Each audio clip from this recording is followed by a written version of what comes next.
Hi everyone, welcome back to my YouTube channel. आज के class में हम डबल रीइंफोर्समेंट बीम के बारे में पढ़ेंगे और उसके कुछ एमसीक्यू सॉल्व करेंगे। ये एमसीक्यू हर किसी कॉम्पिटिटिव एग्ज़ाम के लिए सिविल ब्रांच से रिलेटेड बहुत ही इम्पोर्टेंट है।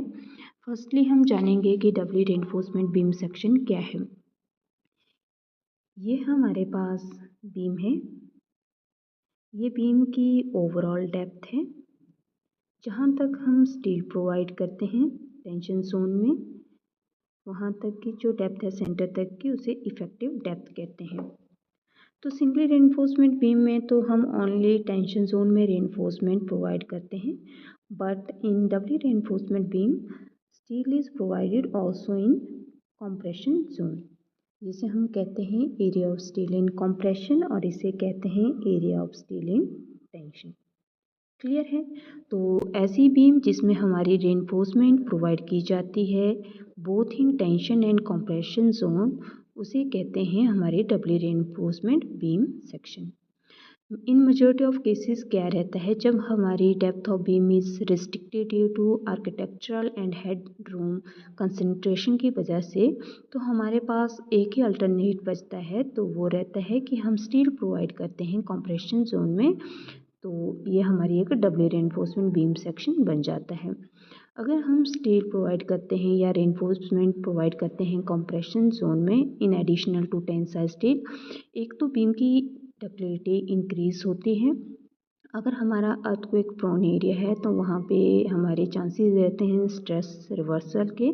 Stress reversal that means tension zone interchange हो जाता है हमारा कंप्रेशन जोन में, तो हमारे डबल रेनफोर्समेंट बीम को प्रोवाइड किया जाता है, जिससे इंक्रीज होती है रेजिस्टेंस टू स्ट्रेस रिवर्सिबल और आल्सो इम्पार्ट करता है डक्टिलिटी ऑफ स्ट्रक्चर। तो ये है हमारा डबल रेनफोर्समेंट बीम और क्यों हम प्रोवाइड करते हैं डबल रेनफोर्समेंट बीम सेक्शन को। तो हम स्टार्ट करते हैं हमारे फर्स्ट एमसीक्यू से। A doubly reinforcement beam is provided when first option bending moment is very small, second depth is restricted and moment is high, third is shear force is high, and fourth is beam is over reinforced। तो इसका जो right option है वो है B, depth is restricted and moment is high. Second question, in a doubly reinforced beam, compression steel is provided. First option at bottom, second at neutral axis, third at top and fourth at mid depth। इसका जो right option है वो है सी, eight top. Third question है, main purpose of compression reinforcement is to, first option increase shear strength, second reduce deflection, third increase moment of resistance, fourth reduce cracking only। तो इसका जो right option है वो है सी। तो main purpose जो compression reinforcement का रहता है वो इंक्रीज करता है हमारा मोमेंट ऑफ रेजिस्टेंस को। Fourth question, doubly reinforcement section is generally use when, कब हम डबली रेनफोर्समेंट सेक्शन का यूज़ करते हैं। First option is span is small, second is load is small, third depth is restricted, fourth is concrete grade is high. तो हम double reinforcement beam section का तब use करते हैं जब हमारी डेप्थ रिस्ट्रिक्टेड रहती है, तो right option is C. Next question, in double reinforcement beam compression steel, first option carries tension, second option carries compression, third option carries shear, fourth option carries torsion. तो इसका जो राइट ऑप्शन है वो है B, carries compression। Sixth question, ultimate moment of resistance of double reinforcement beam depends upon, किस पे depend करती है हमारे अल्टीमेट मोमेंट ऑफ रेजिस्टेंस जो डबल रेनफोर्समेंट बीम, वो concrete only, tension steel only, compression steel only, या fourth वो tension and compression steel. तो इसका जो राइट ऑप्शन है वो है D, both tension and compression steel. Seventh question, in limit state design, stress in compression steel is calculated using, तो limit state design में स्ट्रेस जो हमारे कंप्रेशन स्टील में उनको कैसे कैलकुलेट किया जाता है। फर्स्ट वर्किंग स्ट्रेस मेथड से, सेकंड हुक्स लॉ से, या थर्ड स्ट्रेन कंपैटिबिलिटी से, या फोर्थ ट्रायल एंड एरर से। तो इसका जो राइट ऑप्शन है वो है सी, स्ट्रेन कंपैटिबिलिटी से। Next question. A singly reinforced beam becomes doubly reinforcement beam when AST is less than AST limiting.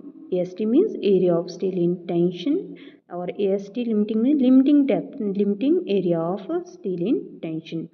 जब वो लेस देन होगा या इक्वल होगा या ग्रेटर देन होगा या कंक्रीट फेल्स फर्स्ट, तो इसका जो राइट ऑप्शन है वो है सी, area of steel in tension is greater than area of steel in limiting.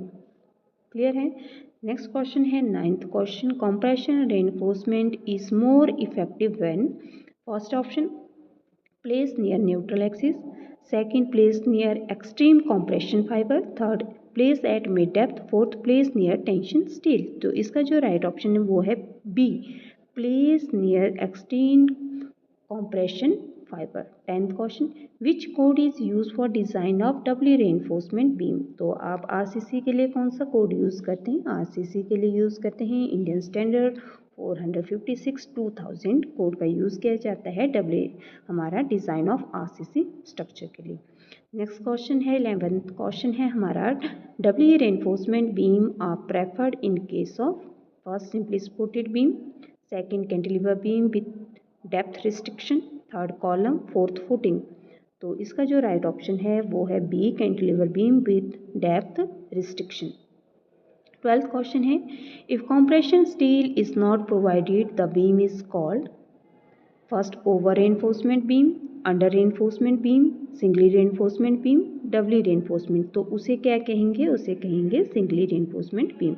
आपको स्टार्टिंग में भी बता दिया है, जिसमें हमारा स्टील कहाँ प्रोवाइड किया जाता है? ओनली टेंशन जोन में, और डबली में हमारा steel tension as well as compression zone दोनों में प्रोवाइड किया जाता है.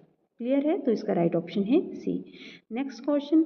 Moment carried by compression steel in doubly reinforcement beam is calculated by using first option है एफसीके. एफसीके का मतलब क्या होता है? आपका कैरेक्टरिस्टिक स्ट्रेंथ ऑफ कंक्रीट, और दूसरा FY yield strength of steel.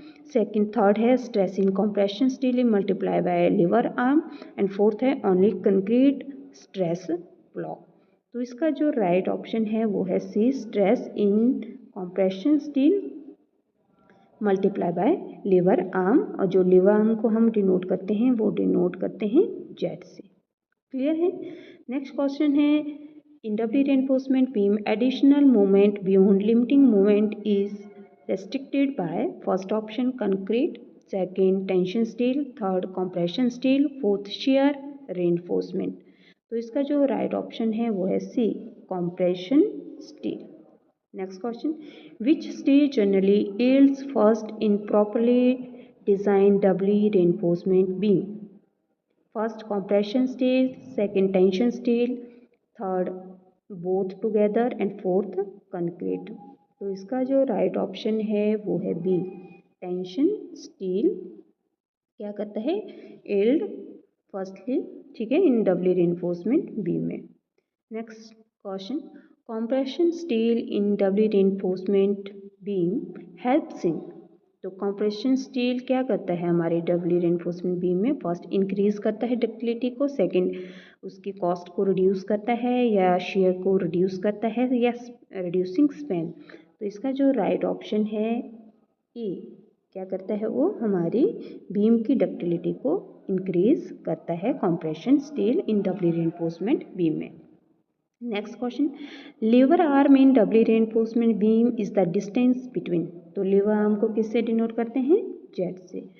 तो first neutral axis and tension steel, second compression steel and tension steel, third concrete block and steel, fourth centre of beam. तो इसका जो राइट ऑप्शन है वो है B, compression steel and tension steel. Next question. Which of the following is not an advantages of doubly reinforcement beam? कौन सी advantage नहीं है doubly reinforcement beam की? फर्स्ट है हमारी higher movement capacity, second better ductility, third reduce depth. ये तीनों है इसकी एडवांटेज. कौन नहीं है? तो वो है fourth, reduce shear force. Next question. Doubly reinforcement beam are economical when? First option depth is available, second moment is small, third depth is restricted, fourth concrete grade is low. तो इसका जो right option है वो है C, depth is restricted. Next, stress in compression steel depends upon, तो जो stresses generate होते हैं हमारा जो कंप्रेशन स्टील में वो किस पे डिपेंड करते हैं।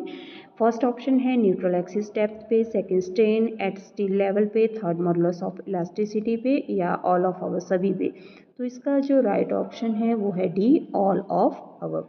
Next question, in doubly reinforcement beam compression steel is usually provided to, first option prevent buckling, second increase stiffness, third increase moment resistance, fourth reduce span। तो हमारा जो कंप्रेशन स्टील है वो प्रोवाइड किया जाता है डबली रेनफोर्समेंट बीम में, वो करता है हमारा इंक्रीज करता है मोमेंट ऑफ रेजिस्टेंस का, और तो इसका जो राइट ऑप्शन है वो है सी। तो आज की क्लास में हमने डबली रेनफोर्समेंट बीम के बारे में जाना कि क्या होता है हमारा डबली रेनफोर्समेंट बीम, और हम क्यों डबली रेनफोर्समेंट बीम को यूज़ करते हैं, और इसके कुछ हमने 20+ MCQs सॉल्व करे। अगर आपको ये वीडियो इन्फॉर्मेटिव लगे तो आप वीडियो को like, share and also subscribe my channel. Thank you.